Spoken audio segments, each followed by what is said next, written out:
Hello, I'm Robert Peston and welcome to Now What, my new series in which we explore the big challenges facing this country and the world. And I'm delighted to be joined by Nigel Farage, former leader of UKIP, now a broadcaster, but still intimately involved in what's going on in this country.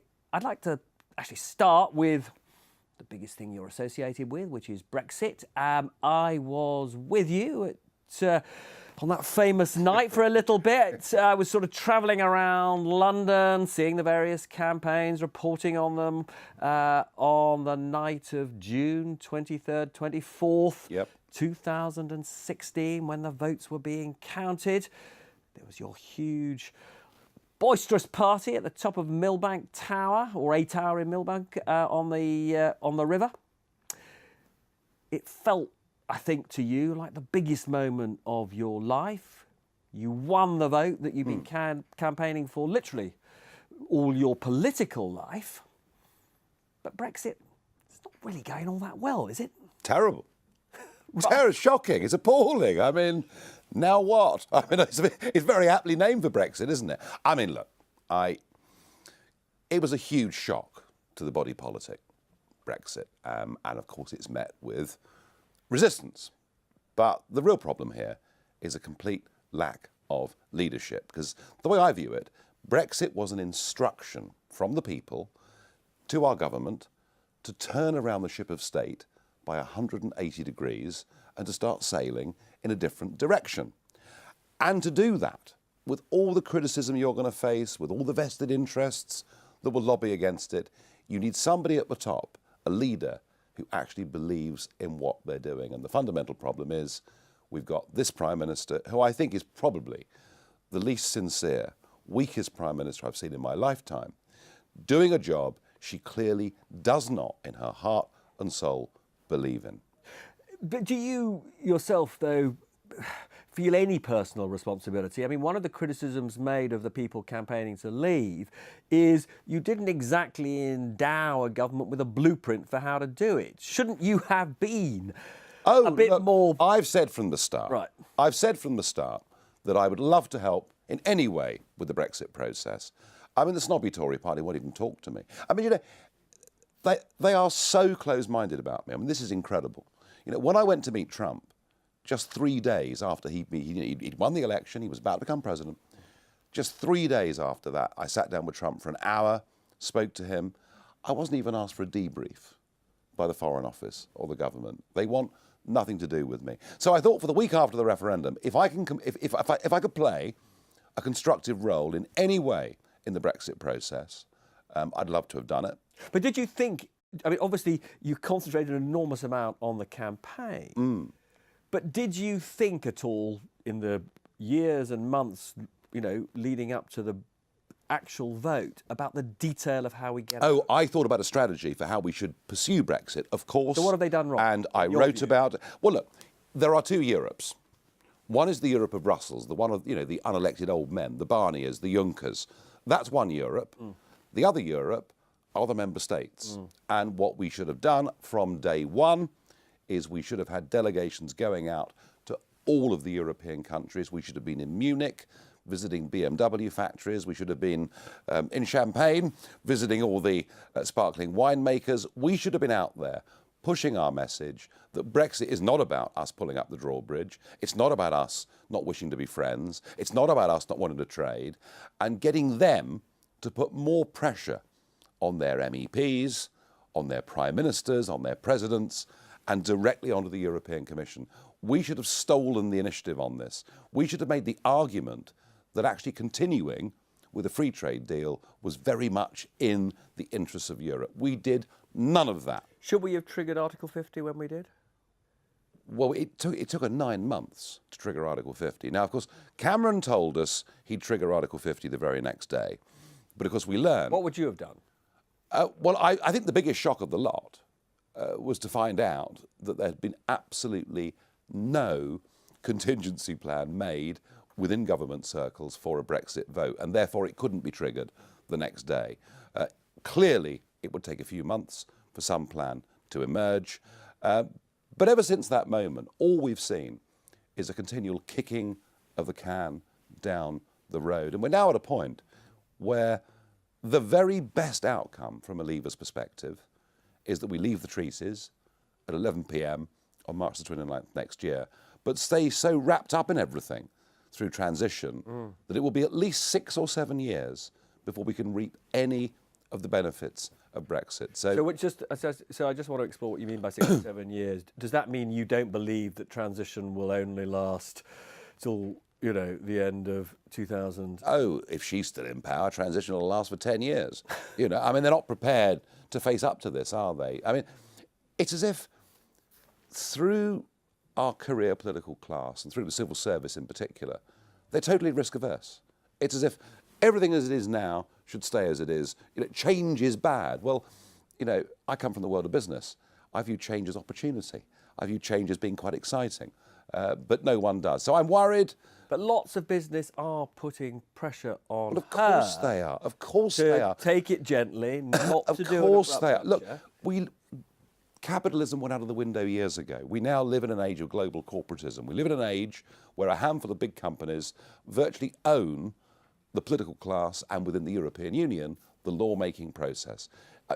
You know, you've never seen big companies happier with any political creation than the European Union. It's fabulous.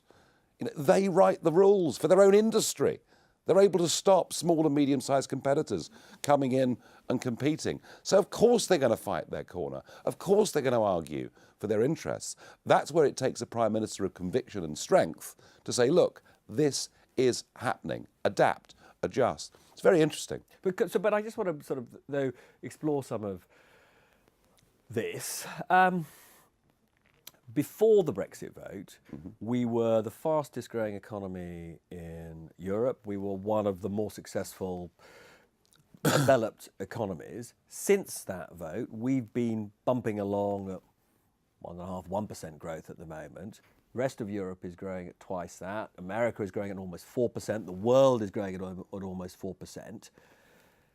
What's gone wrong? Well, look at productivity in our country. Productivity is a major problem. It is a major problem, but we had that problem before the Brexit vote. Well, when you become the so what I'm saying is, well, when you become the cheap labour capital, appears, when you become the cheap labour capital of Europe, it's not surprising that productivity falls in the way that it does. But of course, that's not a comparison. No, but I just to want to make. be clear. You're saying that there is no connection between our move from being the better performing economy to the worst performing economy. There's no connection between that and the Brexit vote. I think the fact that you go for a transition period, I think the fact that you try and extend that transition period, I think the message to investors is we ourselves haven't got a clue exactly where we're going. So I think we've actually caused... There's an enormous amount of uncertainty, as you say. Well, Businesses don't like uncertainty. Well, the longer... They're not investing. You know, they're not hiring in the way they should be.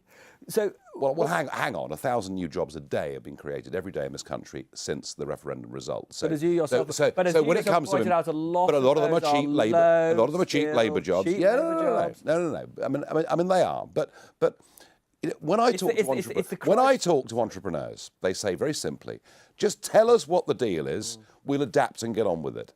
This uncertainty, and there is now uncertainty, there is now overseas investment uncertainty, is being caused by a government that is not simply getting on with it. And, you know, all the talk of cliff edges and all the rest of it, I mean, the truth of it is, even if we have to adapt to a tariff regime, that's not the end of the world. No, I mean, but as you say, the problem is, it is a lack of certainty. If you were sitting in number 10 now, what would you do? I sat down about 10 days before the referendum with a group of economists. You would know all of them. Some of the best known names in the country. And they were all keen, mostly free marketeers, keen for us to embrace Brexit, keen for us to go global. Some of them were unilateral free traders, etc. But it was becoming clear as the referendum approached that the rational argument that, of course, the European Union will offer us continued free trade because they sell us so much more than we sell them wouldn't necessarily be the case. How do we deal with this? And I sat for 2 or 3 hours with these guys and we came up with a slogan, no deal is better than a bad deal. And I went out and started to use that in the last 10 days of the campaign. The Prime Minister did eventually pick up on that slogan, but never, ever meant it. And the great thing... I mean, because the point... no deal might be better than a bad deal, but only in the circumstances where you are, building lorry parks so that, if there do have to be more customs checks, they can happen. Look, where you change... that no preparations have been made. The point I'm making is this, that anybody that's worked in the private sector, which, of course, is hardly anybody in politics these days, anyone that's worked in the private sector knows, if you and I... have a relationship, I'm buying product off you, but actually, Robert, do you know what? Your deliveries have been a bit sloppy lately, and there's a couple of boys down the road selling stuff more cheaply than you, and all right, we've had a relationship for the last 30 years, but I really do need to seriously talk to you about this, and I'm your biggest client. Your biggest fear is that I say, well, the hell with it, and walk out of the door, and you will do everything you can to stop me walking out of that door. That is how negotiations happen. The other side has to know you're serious about walking away. And the problem with this is... the no deal threat never looked credible. Not with this Prime Minister, no. That's what I'm saying. No, I would agree with that, But if you were, we get the mother of all political crises. Nigel Farage is somehow transported in some way that I can't quite explain in detail. But you're somehow you find yourself in 10 Downing Street. You are the Prime Minister. Would you say to Brussels, Barnier, the other EU government heads, let's now simply negotiate a rupture, a clean break, March 29, make the best of it? Well, if the alternative is 40 billion sterling being wrapped up inside, European Union rules, European court judgments, continued free movement of people, and a complete breach of faith with our electorate. You can talk economics, but there's actually an issue here about democracy, about trust in the whole system.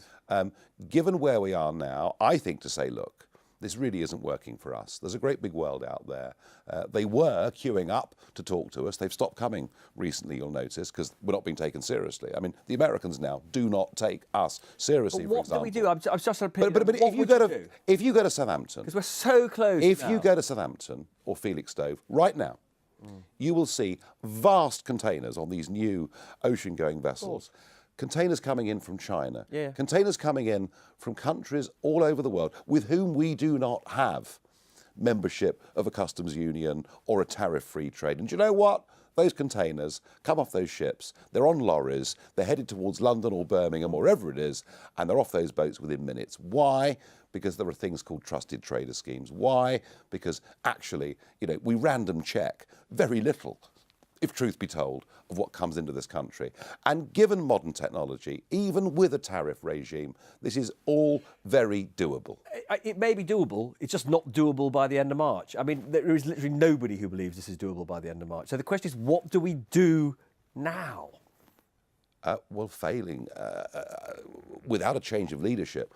Let me tell you what will happen. Would you advise the Tory party to get rid of her? Oh, absolutely. Of course. She's a disaster. I mean, she's boxed herself into a position now where we will, for the foreseeable future, after March the 29th, actually be in a worse position than we were before we voted to leave. It's ludicrous.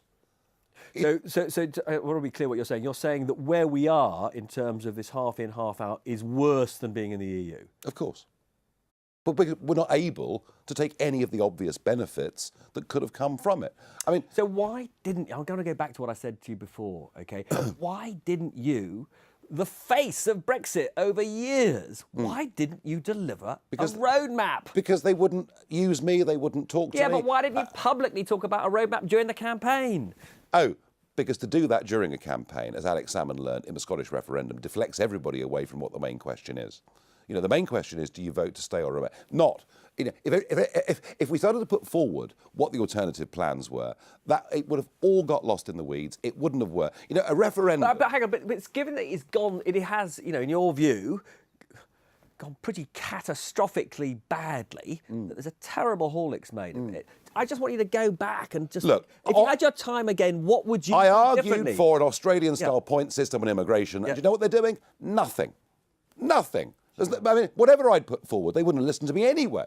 I took the view, I took the view. Well, the country listened to you, and so. Well, I'm still doing my job. I'm still leading a group in the European Parliament. I'm still writing, speaking, doing radio shows, coming on programmes like this. I'm still there making arguments, and I will go on making those arguments. But So I want us to stand back for a second, then, because okay, we are in a mess, no question. Yep. What was for you? What was your vision of what Britain would be like when we were cleanly out of the EU? You campaigned for years to get us out. Well, number but one, what is your vision of a? We're definitely not there. But how would you like to see Britain? one with a reinvigorated democracy, one where actually the things that affected people's lives on a daily basis were debated at general elections, voted on. I genuinely think. So for you, it was about Parliament more than anything else. No, not about the people. All right. Sovereignty is not in Parliament. Sovereignty is with the Parliament Parliament is the representative of the people. They lent it. Yeah. They lent it. And Sure. it's about who the bosses are. It's about the country being a self-governing nation, a genuinely democratic country that makes big decisions. And the truth of it is. So for you, but is it the? So I just want to. It was the constitutional position more than the economic. Of course. It is about being a self-governing nation, and frankly, being outside of a failing European Union that is becoming militaristic, expansionist, authoritarian, just not a good place to be. So from every perspective of freedom, of liberty, of democracy, of national identity, from all of those reasons, Brexit's the right choice. Now, it's funny when you talk about economics. The very same people that told me in 1990 that the exchange rate mechanism was the right thing to do when I was working in a city dealing room and thought it was a disaster, were the same people who told us if we didn't join the euro, foreign and direct investment would cease, car making would stop, the whole thing would be... there'd be massive problems in terms of trade with Europe and the rest of the world, are the same people now telling us that Brexit will be a catastrophe. They've been wrong on every single other economic pronouncement they've made, and they're wrong on this. They're wrong on this if we have a government that's actually got the nous to grip this. I mean, I suppose one respect in which I would want to challenge you here is you'll be aware of this, that about the only industrial policy both the Tory government had in the 1980s and then the Labour government had in the late 90s and onward was to tour the world and say to big international companies, come to the UK as the lower regulation, lower cost entry point for access to the world's biggest market, the European single market. And we are, as a nation, much more dependent on those sorts of multinationals as a result of that campaigning by ministers to get the Nissans and their like to come here than most other industrial nations. Now, it just means, and you are somebody who was in business, you know that when the cost of doing business goes up, there are consequences for businesses in terms of the amount that they invest and the amount that they employ. And so it's not. I'm not saying. I'm not remotely saying that there isn't a complete. I'm not saying it's not a completely. I tell you what is so ludicrous about this. Right, go on. Tell me. All these economic arguments get conducted as if exports from this country to the European Union were the biggest and most important part of the British economy. And everybody has lost the fact that 80% of the British economy doesn't do any overseas trade at all. 80% of the British economy is what goes on within the borders of these islands. But we are still... No, let me finish this. We're a massive service economy and a massive consumer economy. Of course we are. But for 10% of our economy, 12%, let's call it. 12% of our economy is exporting goods and services to the European Union. Sure. And to do that, we're part of a rule book that ties 100% of our economy. And we have found ourselves actually in a position where, along with much of the rest of Europe compared to the world, we have become increasingly competitive. We have put costs up for things like energy, for example, way above way above many of our global competitors. Yeah, including the rest of the European Union. I mean, the reason energy is so expensive is to do with the governments here, not the rest of the EU. No, it's to do with EU policy. Blair following the 20-20-20 strategy, all right? And we've done it in line with much of the rest of Europe. Well, as you know, power is But much I do cheaper not want. on most of I do not most of the want- rest of the EU. I do not want 90% of the British economy governed by a set of rules that are not even relevant to it. Now, you know, I'm a free marketeer. I believe in free market capitalism. I'm sick to death of this global corporatism we're living in. I'm sick to death of a modern world dominated by a handful of big companies who basically own the political system, the rule-making system to their own benefit. I think we can do a damn sight better than that, but we have to have the vision. We have to have somebody at the top leading us that takes us in that direction. So I believe Brexit's the right thing economically too, but only if we're able to have to see the way forward on this. Okay, so let's look at another aspect of all of this. You, for many years, led a party called the UK Independence Party, and you led it during, by a huge margin, its most successful period. Now, that presumably means that you believe in the UK. And yet one of the things that is, I think, disturbing for many people is that since the Brexit vote, the pressures for the breakup of the UK have increased. Cobblers. Absolute Why do you cobblers. say that? You are, Look at opinion polls in Northern this Ireland. Is yeah, exactly. Look at opinion polls in Northern Ireland, out 2 weeks ago. Now, only 21% of people polled in Northern Ireland support joining the Republic. 21%. It's half what it was a decade ago. So don't give me that. Scottish nationalism. Scottish we're nationalism. Not talking about a decade. We're Scottish talking about what's happened over the last. It's 21%. It is at a modern historic low. There are also. No, no. I'm We're going to not argue. having any of this. I'm not having any of this. No, because and Scottish nationalism has been poleaxed by Europe. Why? Because a third of SNP voters voted Brexit. If the SNP was genuinely for independence, they might have some chance of breaking up the United Kingdom. But because they're actually European regionalists, they can't. So no, that argument I will not buy into We're going to disagree at all. Because because look, whatever the position might have been 10 years ago, there is just go to the border. I don't know if you've been to the border. Yeah. There are people there who are deeply anxious. Well, of course about they are. They're being made anxious. Right. So, but look at that border today. Different currency, different VAT regime, different income tax rates. There are already huge differences either side of that Irish border. And if you add tariffs to it, if that's what we have to have, it's just one more difference. Now, this has been used shamelessly by Barnier, absolutely shamelessly, and he's found a very useful poodle in Varadkar, the Irish Taoiseach. But frankly, these are imagined fears. The United Kingdom is actually more stable than it's been as an entity for many, many years. Well, many people would hope you're right.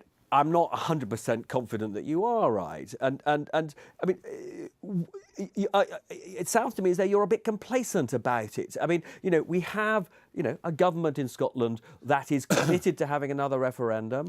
And I'm sorry, but whatever you say, when you look at the trends of recent polls, we may not yet have a majority of people saying they want to be part of the Republic, but there is deep anxiety in. It's 21%, and also one of the reasons that Northern Ireland won't join Southern Ireland is because Southern Ireland is in the Euro, and they don't want to join the Euro. No, I'm not concerned about the integrity of the United Kingdom. I'm concerned. I mean, there are lots. I'm concerned about the way Brexit's going. I'm concerned about the House of Lords and their role. I'm concerned about the electoral system we have in this country, which is, frankly, becoming actually more and more irrelevant to many millions of people. There are lots of things I want to see change in this country, but in terms of the UK holding together, no, I'm not worried. All right, we're on to UKIP. Does it have a future? It's up to UKIP, isn't it, really? Do you have any role there anymore? No. I mean, you don't talk to them much, or? Oh, I talk to them, obviously, but no, I think, I think if you've been the managing director of a company and you retire, you might come back once a year for a boardroom lunch, but you don't involve yourself in the running of that company. And the worst thing, is former political leaders who want to be backseat drivers or whatever. So I've left it pretty much alone for the last 2 years. I mean, they appear to be particularly fixating on Islam and the risk, as they see it, of Islamic extremists. Is that the right strategy? It's not what you did. No, I think if you're worried, concerned about the growth of Islamic extremism, if you're conscious that we've rather turned a blind eye in this country to some of the horrible things that have gone on that should have been gripped and dealt with earlier, I think that's fine. I think if a political party starts to become fixated on Islam as a religion, which some people would say is as opposed to UKIP, extreme radical jihad, then they are two different things. And if UKIP goes down the path of choosing to be an anti-Islamic political or an party, anti-Muslim party, you would sever all your links with it. It just doesn't make any sense. I mean, either you believe in religious tolerance and freedom, or you don't. And I'm asking you would think if they did that, you would not be able to associate. Well, I hope they won't make that mistake. Right.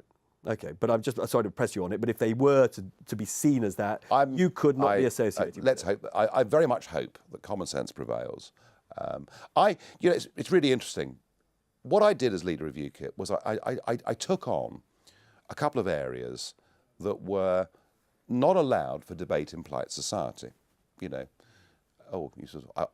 think we should leave the European Union. Well, you wouldn't get a second dinner invite. No, but really, because it was mad and bad to even suggest it. And of course, immigration had been a very difficult argument in this country ever since 1968. Ever since Powell's Rivers of Blood speech, even discussing immigration was a very difficult thing to do.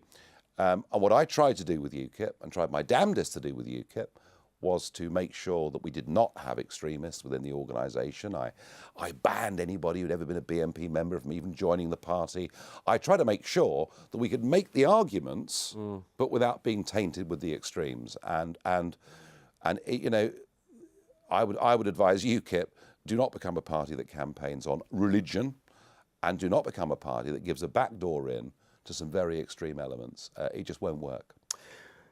Tommy Robinson, he's been jailed for contempt of court. Hundreds of thousands, I looked yesterday, more than 600,000 people have now signed a petition calling for his release. What does that tell us about this country? It tells us that people are getting quite scared. They're getting scared of what's happening in many of their communities. They're getting scared about division. And their lives are being fundamentally changed by bad government policy, by state-sponsored multiculturalism, and people are scared about it. And all they say, and I've spoken to them. I've spoken to them. All they see Tommy Robinson, a working-class lad, standing up and telling the truth, being put in prison for it. What they don't see is the legal side of the argument. I mean, you, as you say, were very clear that you did not want UKIP to be seen as a racist or extremist party. I didn't just want it not to be seen as one, I didn't want it to be one. Sure, no, absolutely. But are you worried that we are seeing the rise of racism and extremism? I'm worried that unless we listen to what the voters said in the Brexit referendum, namely that controlling our borders and actually caring about our culture and our identity, unless British governments start to put that very much higher up the agenda, then what comes politically after me, Westminster will find a bigger shock than I was. Because, there some things that have happened in this country recently are shocking. We had the murder of one Labour MP. If you want to do the scores on the doors between far-right violence and violence coming from jihadism, I wouldn't play that game if I were. No, I'm not playing a game. But nonetheless, that must concern you. Of course. Violence from any quarter must concern you. Well, I think that's right, and that's what we should say. Absolutely. I'm just trying to understand what's going on in this country. Do you know we something? didn't see those. Do you know we something? didn't see anything like that for donkey's All right. years. All right. You must think about this. You must I think think what is going on. I think people are very scared. I also think, it's remarkable, isn't it? The BNP in 2005, 2006 when I first became leader of UKIP, and I'd been chairman and goodness knows what before, but when I first decided, OK, I'm 40 now, I'm a grown up, I'll become leader of the party, the BNP were bigger than UKIP in terms of electoral results. Sure. And a lot of people urged me, Nigel, you've got to merge with the BNP, it's the only way forward. I said, no, we're not going to do that. And in the end, UKIP destroyed the BNP. And we did it by saying to people, look, if you're voting for this because you're really upset about what's happening to your wages, access to the local primary school, all those things, but you don't like the hate-filled agenda, vote for me, not for them. And we knocked their legs out from under them. Maybe me not being there and not talking about these things in the way that I was for a decade and more has perhaps allowed space for things to move further to the right and perhaps in a more extreme direction. And this is something you would have thought that the Conservative Party, you would have thought they, of the parties, would have taken this agenda, and yet they don't appear to want to. We're running out of time, unfortunately, but I just want to talk a little bit about what happens now to Nigel Farage. Actually, there was one question I wanted to ask you, actually, just before we get on to that, which is, was there an individual at any point in your life who was a sort of hero or a bigger influence on you than anybody else? If you have to think about, particularly when it comes to your political life, is there anybody you think of as a hero or a big influence? Oh, I think on the European question, I think Powell and to some extent Tony Benn. I mean, if you look at the arguments that Powell and Benn were making from 72 to 75, that period when we went into the common market and we had a referendum on it, those two were so far ahead of their time in terms of understanding what the European project was, that I've got a pretty high regard for both of them. I really have. So Tony Benn, Enoch, and I admired Thatcher for her qualities of leadership. We're going in this direction. You can criticise me all you want, and I admired Blair for just his sheer ability to communicate a message. I mean, I watched him come to the European Parliament at a time when he was deeply unpopular post the Iraq War, and I watched him in 40 minutes turn a chamber that was against him to being on his side. So these are people I've watched who I've thought, in their own ways, were, whether you agree with them or not, but were rather brilliant. I mean, you did say, actually, funnily enough, and just remember this, back in 2014, that in respect of one aspect of what he was doing, you regarded Putin as... The question was, who on the world stage now do you have admiration for? And I said I might not like him, but I think Putin's the most effective. Do you regret leader. saying that? Well, you can't say he's not effective. He's highly effective. But he's doing so many terrible things. Awful. But of course. But that doesn't mean he was. That does not mean that he's not an incredibly clever political operative. And just to be clear, because these things have been repeatedly thrown at you. Any Russian-linked money go to either UKIP or Leave.eu? Never. Absolutely not. You're completely sure that literally... I'm absolutely completely sure.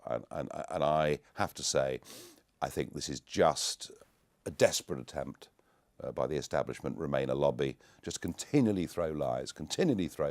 And if Russian bots and troll farms and all the rest of it were in some way interfering or engaging in the referendum campaign, there was no way that was in cahoots with you or any of your colleagues? They were heavily involved in Corbyn's campaign. There was far more Russian bot activity supporting Jeremy Corbyn than ever took place during the referendum. Well, I'll talk to Corbyn about that when he comes here. But I just want to be absolutely clear. If it was happening, there was no collusion. A, there was no collusion, and B, there was no effect. It's just utter nonsense. So, what is the future for Nigel Farage? I don't know. I mean, I was somebody that went and worked in the commodities business, which I loved. I mean, it looks as though years have fallen off you since you've given up office. Well, they have. I mean, I worked in that. I worked in the 80s in that very exciting world. You know, open outcry markets, all of those things. Lot of fun. Great social life that went with business in those days. I got into politics, but I never thought I'd even stand for local council. I got involved in politics because I felt completely motivated by this issue of what Europe was becoming and where it was going. And why was that? Why was that? Yeah. But what was it about Europe that suddenly made the young Nigel Farage? It wasn't suddenly. It's the kind of thing that grows year on year on year on year on year. I guess if there was one moment that really did change my life, it was the night we joined the exchange rate mechanism. Right. October 1990. I could see it was cretinous, and I found that the Labour Party supported it, the Tory Party supported it, the Lib Dems supported it, the TUC supported it, the CBI supported it, all the newspapers supported it, and I didn't. So I've been campaigning against the world ever since then, really. But it was this issue that motivated me to get into politics. I was more than happy to step down as UKIP leader after the referendum. But we've got another big moment. Let's go back to where we started. We've got a failing Brexit. Yeah. You can't let it fail, can you? How can you? I mean, obviously, I know you're doing all this broadcasting, but yeah. you can't just stand on the sidelines. You've got to get involved again, haven't you? If you ask the man in the street, the man and woman in the street right now, they think Brexit's happened already. They don't perceive what the problem is. We do, because we're living inside this world. Now, at some point in time, they will. Look, I will say this. I have no desire to get back in the front line of campaigning politically in this country. I'd rather not do it. I'm enjoying life much more than I was leading that party and doing all the things I did. I mean, they were fun at the time, but I was pleased that it came to an end. I mean, that was over 10 years of 7 days a week of complete dedication to something.